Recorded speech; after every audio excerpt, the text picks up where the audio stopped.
Final Piala Dunia 2022. Tadi kan udah Argentina. Yang belum nonton ada di part 1 di sini. Kita lanjut ke part 2. Karena tadi udah rame, lanjut ke part 2. Prancis yang notabene adalah sang juara bertahan, apakah bisa back to back champion kali ini? Gimana menurut Tifosi? Aduh, berat. Kalau ngomongin back to back, tantangannya nggak cuma dia kan terbebani sama mahkota yang dicapai di tahun sebelumnya, tapi juga karena Argentina kayaknya lebih padu sih. Lebih padu? Iya. Meskipun kamu lebih padu, lebih ngeblend, Wah. lebih mencampur. lebih mencampur. Fluid. Agar rekor Italia tetap terjaga ya berarti ya. Apa? Itu. Oh, masih jauh Ya, Italia masih Mas. panjang. Oh, masih panjang. Oh iya iya. Kan back to back Italia. Oh ya, dimaksud back to back. Oh, baru. Iya. Kurang briefing aduh. Masih strong. Prancis berapa sih trofei dunia berapa Prancis? Apa dua? 98 2018. Oh iya. Oh iya. dua. Ini sama Argentina juga 2, sama-sama 2. Jadi yang menang ini dapat trofi ketiga mereka. Ya bener. Ya bener. Ya itu Info aja kan. Ya. FBI. Dari awal penyisian grup kan 2 pertandingan awal sangat meyakinkan sekali. Maksudnya menunjukkan sebuah tim yang bermental juara. Tapi ketika di pertandingan ketiga nggak tahu karena apakah memang karena sudah lolos terus akhirnya ya udahlah tak biasa aja lah mainnya, akhirnya kalah. Itu gimana itu? Ya saya kan nggak nonton ya, karena itu pelapis semua tuh main. Oh, iya. Mbappe aja nggak main tuh. Ya udah biar Main Mbappe. yang main pengganti kan gitu. Ya kan main. Akhirnya memberi kesempatan tim Afrika untuk menang begitu. Indonesia kan? Iya. Iya, Afrika. Kenapa bahasanya kok memberikan kesempatan untuk menang? Ya, Karena karena Afrika lemah Apakah gitu. Prancis tidak niat untuk menang? ini kan konspirasi. Ini kontennya Panjenengan lagi, judulnya Panjenengan lagi. Mancing. Ya.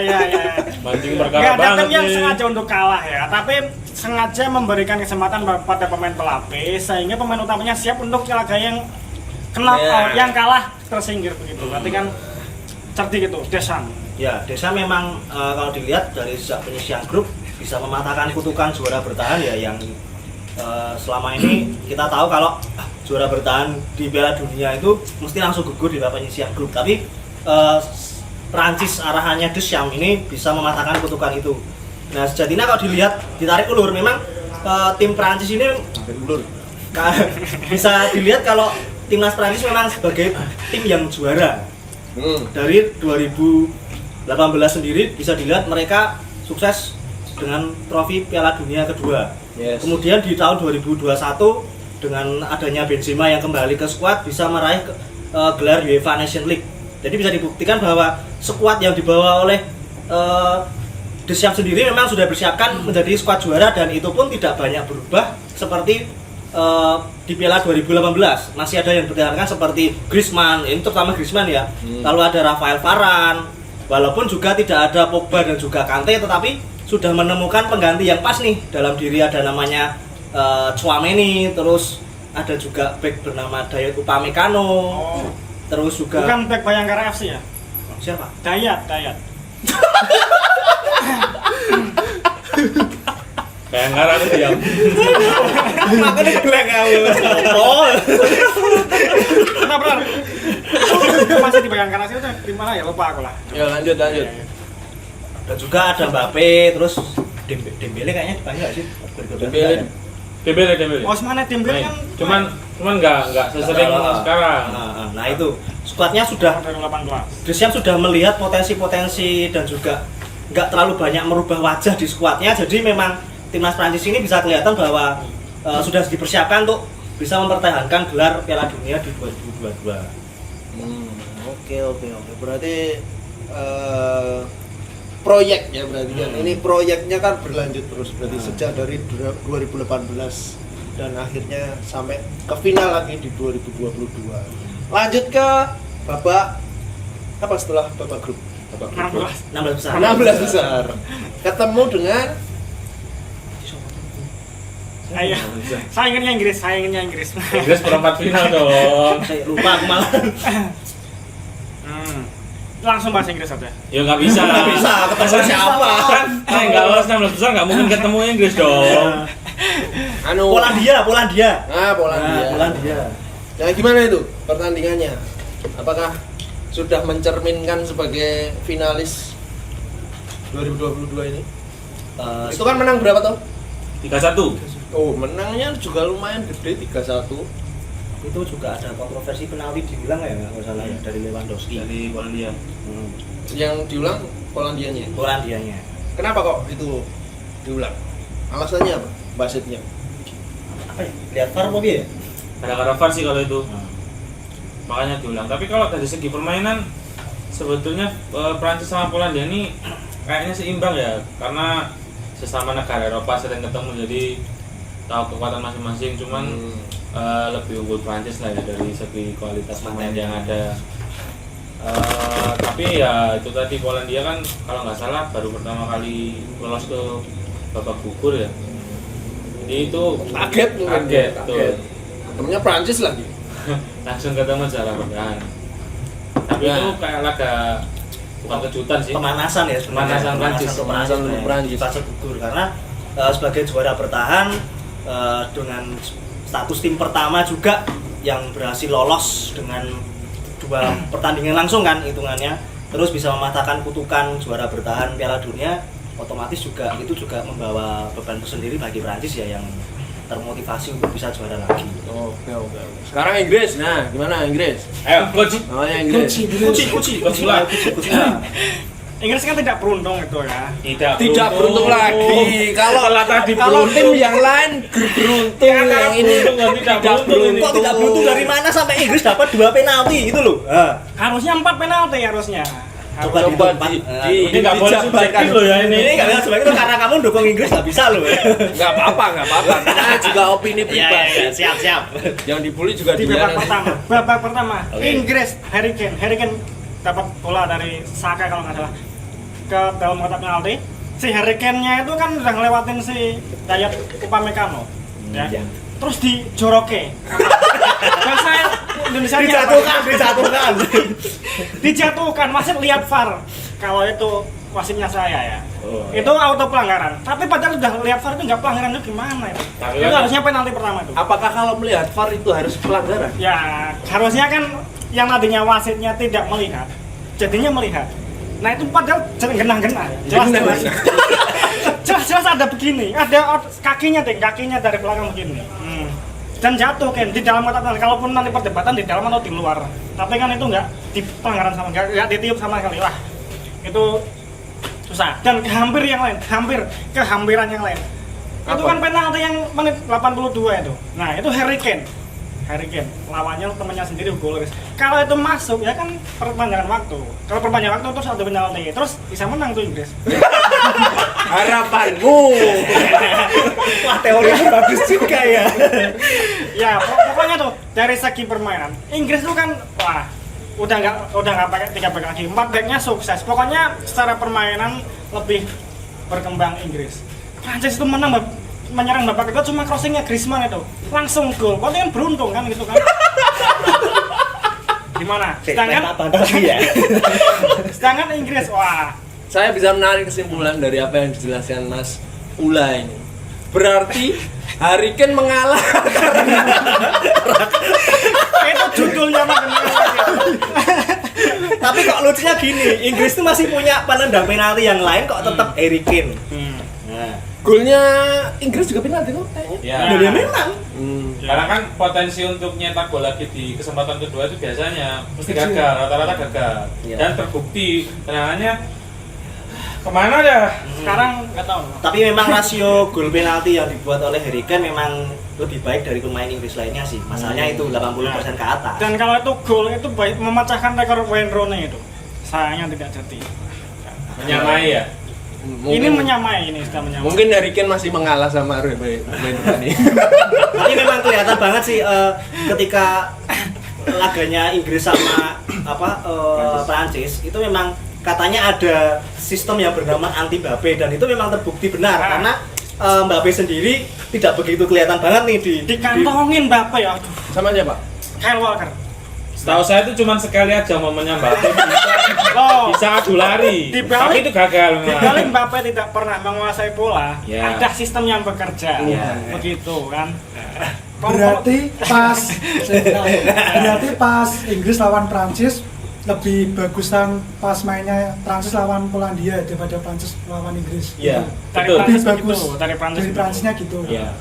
Bahkan si Hugo Lloris juga menyatakan kok permainannya tuh memang jelek, cuman kan memang katanya ya DNA Prancis tuh yang penting menang. Nah itu loh yang penting. Kalau kamu ingat kata-kata Jose Mourinho, seburuk apapun sistem dan ada bola di atas lapangan, yang terpenting adalah mencetak gol dan menang. Ya, tapi Itu tujuan utama berarti kan sepak bola. simpulnya the best team doesn't win berarti kan begitu kan. Iya, tapi Yang untuk terbaik apa ini kan menang. turnamen. Yang dituju juga trofi. Kalau percuma kamu main bagus, tiki taka kayak si Spanyol, possession ball-nya sampai yang lawan Jepang itu sampai hampir 90%, tapi tetap kalah ya. Ya sama intinya aja. tidak lebih baik dari Inggris lah, Prancis lah ya begitu kan ya. Tapi tidak Dari menang. Tapi tidak beruntung berarti ya. Ya tapi kan skornya ternyata memihak Prancis. Nah, kalau mau ditarik ulur lagi, Euro 2020 juaranya Italia. Ayo.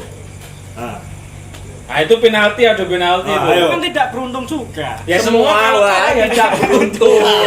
Semua wae. Kabeh wae ora beruntung. Angel ngomong karo fans. Lanjut Mas ke lawan Maroko. Kayak Southgate ya ini ya, football dan keras kepala. Southgate juga nggak jelas nih nasibnya. Iya, ya gimana ya pelatih? Masih. Saya dukung lanjut. Ah, 3 periode. Alasannya apa? 3 periode. Karena sistemnya bekerja di Piala Dunia 2022 dan itu Tapi tidak menang. merupakan itu upgrade dari sistemnya 18 dan 2021. Nggak ada upgrade tuh gini ya, ini jelas ya 2018 itu semifinal, Euro tuh final, upgrade harusnya juara dong. Nah, harusnya kan lolos, saya bilang tadi harusnya Inggris lolos. Ya semua kalau harus juga bisa, harusnya Ya. Ronaldo juga lolos sama Nggak, Portugal gini, dong. yang dimaksud saya upgrade. Harusnya Indonesia Piala Dunia. Nah, Nggak, yang dimaksud upgrade itu adalah dari 2018 dan 2021 Euro 2020 yang digelar 2021 itu Inggris mainnya 3 back kan. Ya. Itu sistem yang menunggu lawan, maksudnya merespons permainan lawan begitu. Nah, sedangkan di Piala Dunia 2022 Southgate ini Lebih menguasai advance, permainan kan, gitu begitu ya. kan. Jadi paradigmanya berubah dari yang menggantungkan diri pada sistem lawan sehingga kita harus memainkan 3 back. Ini kita sudah menjadi negara besar dan menjadi negara favorit, jadi harus main dengan sistemnya sendiri. Jadi 4 back begitu. Dan buktinya kan bisa menguasai pertandingan melawan Prancis. Ya begitu. tetap saja England is Nah. going home. Itu tidak peduli apapun hasil akhir dari sistemnya. Ya, mereka harus maka dari itu. menang. yang harus diakui memang sejak 2016 bisa Ya, memang semifinalis, terus jadi finalis. Lalu ini juga apa? Perempat finalis. Enggak. Bisa. Enggak. Ya. Ininya kan kontraknya masih ada. Ya, lanjutkan aja kontraknya begitu. Tapi Sampai masalahnya Euro gini 2020. Mas Ula, Inggris itu sempat ada banyak selentingan ya. Kalau tidak dipegang oleh pelatih yang berasal dari Inggris sendiri, kayaknya susah. Nah, Southgate kan Inggris. Iya, tapi kan selama kita tahu di zaman-zaman Golden Generation-nya tim The Ya. Three Lions ini kan dipegang siapa coba? Stephen Goran Nah, Eriksson, sudah terus ada ada Fabio pembelajaran. Capello.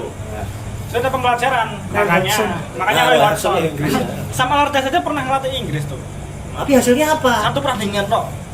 Jajang Nur Zaman. Neil Maizer kemarin.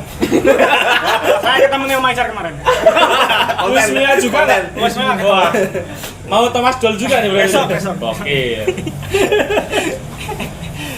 Udah, lanjut.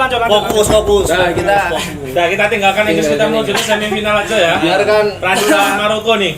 Lawan sakit jelimet hati dengan Inggrisnya ya. Inggrisnya yang ya berkembang tidak berkembang, yang penting tidak beruntung. Nah, kalau menurut Mas Ula tadi cukup menarik ya. Prancis katanya bermain buruk ya.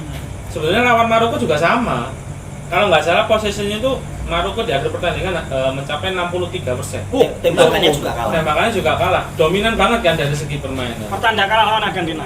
Ya belum tentu dong. Memang kan ibaratnya kan katanya kan ugly win ya. Menang-menang jelek Prancis memang. Cuman kan balik lagi efektivitas serangan itu memang benar-benar klinis Prancis di depan gawang, apalagi Oliver Giroud usianya sama kayak Ronaldo loh. Didikannya siapa?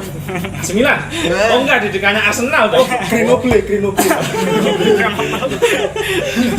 Jadi kan nggak bisa dikesampingkan Iya, meskipun iya. nanti Argentina misal mainnya lebih dominan, ya bisa aja Prancis menangnya menang. Nah ini kalau misal kayak gini baru menang beruntung. Dia satu one shoot one goal. Nah itu bisa dikatakan beruntung karena ketekan terus itu bisa. Cuma kemarin memang gol cepatnya dari Theo Hernandez memang kayaknya membuat Siapa? bla bla bla Hernandez. Habis di satu ini. Kacau. Kacau. Kemarin back kirinya timnas Prancis itu kan sukses bikin gol pertama ke Maroko. Nah itu kan kelihatan banget gol pertama ke gawang Maroko itu mentalnya udah kena ya ibaratnya Maroko yang dimana sepanjang pertandingan penyisian sampai fase gugur Maroko itu tidak pernah kebobolan oleh pemain lawan cuma gara-gara gol bunuh diri. Itu ada faktor kagetnya nggak sih? Kayak yang di Polandia kan baru Iya. pertama kali lolos fase grup, ini pertama kali lolos semifinal. Ya. Ya bahkan melampaui pencapaian kayak Senegal, Kamerun, Ghana itu kan cuma di perempat final. Tapi ini satu-satunya tim dari benua hitam yang sukses ke semifinal. Tapi kalau kaget enggak? Soalnya sebelum lawan Prancis kan udah ketemu Portugal. Ya. Oh iya. Kayaknya enggak kaget sih. Ya, tidak beruntung. Kalau itu Portugalnya yang kayaknya telat merespon. Nah, itu juga strateginya Portugal juga yang lucu sebenarnya itu Mas. Iya. Kalau bahas Portugal, lain waktu aja. Panjang Mas, Panjang. Yakin panjang itu. Kita punya teori, Pak. Konspirasi. Tapi Maroko sendiri itu memang mengejutkan pastinya. Pasti mengejutkan. Secara permainan bisa mengimbangi lah ya. Dominasi malahan. Ya kalau lawan Prancis mendominasi, terus lawan Portugal kemarin yang mana digadang-gadang karena ada Ronaldo juga, tapi ternyata Ronaldo memang dicadangkan dulu. Iya. Tapi si Maroko bisa mengakhiri pertandingan dengan kemenangan kan sangat apresiasi sekali saya. Iya. Kalau dilihat memang Maroko ini kan banyak pemain yang istilahnya merantau ke liga-liga top Eropa. Mulai dari kiper aja Yasin Bono jadi andalannya Sevilla, itu juga kiper terbaik Liga Spanyol di musim 2021-2022. Terus dua bek sayapnya ini Achraf Hakimi sama Noswar Mazraoui ini kan juga andalan di Bayern Munchen sama PSG. Lalu ada juga pemain kejutan gelandang tengah Sofiane Amrabat, ini juga begitu menonjol. Ini juga Di mana? Hah? Di mana? Di Fiorentina. Bukan Milan, Pak. Bukan Milan. Di Liga apa? Italia. Ya. Oke. Terus ini juga depannya juga ada Sofiane Boufal yang pernah berpengalaman di Liga Inggris, main untuk Southampton. Lalu juga ada Youssef En-Nesyri yang main untuk Sevilla juga. Lalu ada Hakim Ziyech yang kembali lagi ke timnas timnas Maroko setelah sempat dibuang oleh pelatih sebelumnya, ini Halilhodzic. Nah, ini juga transisinya Maroko ini juga hebat karena persiapan mereka untuk pergantian pelatih pun hanya setengah tahun waktu itu untuk menjadi digantikan Regragui ya. Nah, ini menurut Mas Mula sebagai pendukung teori beruntung tidak beruntung, Maroko itu beruntung apa tidak beruntung? Maroko itu berarti punch above their weight. Apa itu? Mengangkat beban jauh di atas tubuhnya itu. Bahasa Indonesia apa coba cari? Pokoknya semut ukurannya segini. Tapi bisa mengangkat beban yang berkali-kali lipat dari tubuhnya, begitu. Nah, itu cari istilah bahasa Indonesianya apa ya? Ekspektasi itu Mas. Ya, itu. Jadi bisa dikatakan beruntung. Tapi kan memang ya pemainnya bagus, sistemnya bagus, begitu kan. Yang nggak usah dijelaskan, udah kalah. Beda sama Inggris tadi ya. Inggris tadi panjang. Kalahnya sampai panjang lebar dijelasin. Itu hanya tidak beruntung itu aja. juga ada berkat doa ibunya itu ya. Ya semua juga berkat doa orang tuanya dong. tapi kan tim Maroko ini kan membawa keluarganya di campnya latihannya. Jadi campnya itu nggak cuma pemain tapi keluarganya bapak ibunya diajak gitu. Ikut main bola. Ya. Itu mantau latihan dan setelah pertandingan mereka satu persatu salim gitu ya. Salim ke orang tua. Betul. Yang namanya doa ibu itu begitu. Makanya saya sering WF ya Bang gitu Pak. Ya lanjut. Anak-anak unik. Ke finalnya berarti ketemu Argentina. Peluangnya pasti 50%. Tapi sebagai pemegang juara bertahan ada enggak beban tersendiri enggak? Jelas ada sih. Cuman ya balik lagi kalau misalkan Prancis mainnya kayak di perempat final sama semifinal mereka nggak bisa main dominan, kayaknya kalau lawan Argentina kalah. Karena ini terlepas saya dari suka Argentina ya, karena kan nggak, kalau semua orang kalau Argentina masih tertujunya pada Messi kan. Yes. Cuman itu sudah dibuktikan dengan lawan Belanda waktu itu, Molina cetak gol.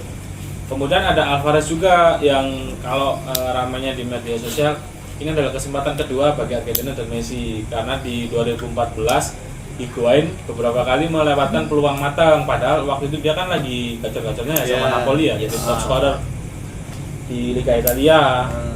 Nah, balik lagi kalau misal ke Prancis, kayaknya kalau dia main jelek lagi nggak dikasih ampun sama Argentina, mungkin menang tipis 2-1 mungkin atau 1-0 buat Argentina. Ini kalau saya sebagai penggembira ya. Wah. Netral. Prancis ini punya kesempatan sih, asalkan tidak sampai di babak perpanjangan atau adu penalti. Karena mungkin, ya itu tadi, mereka kan pemain entah yang ada di skuadnya sekarang ini ada yang ikut merasakan tahun 2018 apa enggak, beban sebagai juara bertahan itu pasti ada, apalagi kalau tos-tosan gitu, adu penalti. Tos-tosan. Itu sepanjang kompetisi udah pernah adu penalti belum? Nah, itu masalahnya. Prancis belum. Timnas Prancis belum pernah Jadi merasakan kita- adu penalti. Dan kelebihannya Argentina sendiri memang di Emiliano Martinez ya. Dia kemarin waktu yang lawan Belanda kan On fire. jago juga, dan dia juga waktu Copa America 2019 lawan Nepes juga ya? Kolombia itu kan apa namanya, dia menggagalkan 3 kali. Ya, Kolombia. Jadi itu jadi catatan tersendiri ya kalau misal adu penalti ya, ibaratnya kayak kemarin waktu Kroasia lawan Argentina kan, kalau misalkan dua tim itu sampai adu penalti tinggal jago-jagoan kiper aja, karena kan sama-sama tangkas waktu adu penalti. Kalau saya sendiri melihat laga final ini jelas bakal sengit, mengingat memori lagi balik ke Piala Dunia 2018 di mana di babak 16 besar pun Prancis dan Argentina itu pertandingannya ketat banget dengan kejar-kejaran skor juga, akhirnya dimenangkan oleh timnas Prancis 4-3. Tetapi secara total di pertandingan Piala Dunia ini Argentina masih unggul dari 3 pertemuan 2 kali menang. Itu pun tapi sudah tahun lama banget ya, 1930-an. Dengan skor tipis juga 1-0 dan juga 2-1. Dan terakhir 4-3 itu tadi. Cuma memang kalau dilihat timnas Prancis bisa jadi kalau gagal ini juga karena mungkin karena sudah harapannya yang besar, pengen juara bertahan, mematahkan kutukan juga, itu kan hasrat atau euforianya kan jelas ada ya, pengen mempertahankan gelar, terus back to back itu kan udah banyak diomongin juga beberapa pemainnya, kalau nggak salah pengen targetnya ya kita menang mempertahankan gelar. Sementara Argentina sendiri ini bisa menjadi penebusan dosa dari Messi yang penasaran waktu final kemarin 2014 itu, akhirnya bisa, kalau bisa nanti menjadi juara pun juga menjadi prestasi tersendiri, dan itu menjadi gelar ketiga juga buat Argentina. Mas tidak beruntung? Kemana ini, kemana? Oh, Dipanggil istri nggak boleh nongkrong. Gimana ini Mas? Nah, saya kan fans Messi ya gitu. Katanya Inggris. Ya kan Inggris gugur. Ya. Terus kan berarti kan ada pilihan kedua Nggak gitu kan. konsisten. Teorinya gimana? SPMN kan ada pilihan kedua kan. Oh, Ya, gitu iya. kan. Nah, saya dukung Messi aja lah. Messi umurnya udah 35. Terus udah miso-miso di lawan Belanda itu. Ya masa nggak dikasih trofi? Itu konspirasi juga mendukung Messi ternyata. Katanya beliau ini. Saya ngomong apa? Begitu kan. Nah, pokoknya wes taktik bagus. Pokoknya sistemnya begitu. Skor, prediksi skor deh. Enggak. Argentina itu baguslah disetel untuk membangun Messi sebagai pusatnya, begitu kan. Sedangkan Prancis itu kemarin udah juara. Iya. Ya gantian kan gitu. Ya nggak gitu dong konsepnya dong. Bapak itu umur 20 udah juara Piala Dunia. Iya, ada teori-teori apa siklus 12 tahun, 20 tahun. Saya akan menyiapkan judul Perancis mengalah. Perubahan apa Mas? Ya, sedangkan Messi Ronaldo sampai umur 30-an, hampir 40 belum juara sama sekali. Yang Mbappe lebih baik ngalah aja. Gitu lah. Gitu. Nah, Messi udah juara. Waduh, udah berarti gimana ini? Tapi juga ini Mas, Argentina sendiri juga dukungan di backroom staffnya juga oke banget nih. Ada legenda-legenda seperti Walter Samuel, kemudian Pablo Aimar. Tentunya mereka memang sudah pernah merasakan, Scaloni sendiri ya termasuk pelatihnya itu sudah merasakan bagaimana tekanan menjadi istilahnya ikut terlibat di Piala Dunia. Walaupun juga Prancis memang di situ memang ada beberapa nama, tapi Argentina ini kan rasa penasarannya juara terakhir kapan sih gitu loh. Iya. Itu kan ada hasrat sendiri juga sebenarnya, tapi mengingat lawannya adalah Prancis, ya tetap prediksi bola itu bola tidak tahu, cuma berjalan bakal ketat sih. Ketat, bakalan ketat. Tapi kalau saya biar lebih seru sih sampai penalti aja. Sampai penalti. Soalnya nek final tanpa penalti itu kayak pertandingan biasa aja. Ya ujung-ujungnya kayak 4 tahun yang lalu lawan Kroasia tiba-tiba menang 4-1 itu kan. Finalnya rasanya kurang greget gitu loh. Final tuh sampai klimaks, sampai nangis-nangis. Harusnya Belanda Argentina final berarti. tapi perebutan tempat ketiga ya cukup seru ini 3-4. Nah, Kroasia Maroko. Emang di pertandingan Iya. Ada. Sepele tenang. Dua kuda hitam loh. Kroasia nggak kuda hitam mah runner up apa. Ya kalau ngalahin Brasil disebutnya kuda hitam meskipun statusnya runner up Piala Dunia 2018 ya. Apa perlu dibahas ini? Nggak usah, nanti tidak beruntung. Kasihan Kroasianya. Nanti tidak bingung lagi. Jadi begitulah obrolan kita sambil ngopi malam ini, bahas perjalanan Prancis dari awal sampai akhirnya ke final. Kalau teman-teman jagoin yang mana? Prancis atau fansnya Messi? Vamos. Silahkan komen di bawah. Jangan lupa subscribe. Kita mau istirahat dulu. Sampai jumpa. Terima kasih sudah menonton. Silakan subscribe, like, dan jangan lupa komen di bawah ya bola spotter.